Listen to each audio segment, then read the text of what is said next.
Hey everyone, welcome back to the channel. In today's video, I'm going to show you how to select and change colors in Photopea. It's really simple and easy. So after opening your desired photo, go to menu and go for this select and then color range here. Then you have to go to this toolbar on the left and pick the eyedropper. Then click on the color you want to select like this. Increase the fuzziness slider until you see your color is fully captured in the preview. Then click on OK.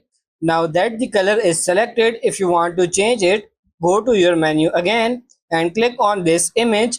Then go for this adjustments and then select this hue and saturation. Now you can play with this hue, saturation and lightness. Drag the hue slider left or right until you get a color you are happy with. As you can see, there are different results. So play with it until you are satisfied and then click on OK. Now go for this select again and then go for this deselect and you will see your color has been changed.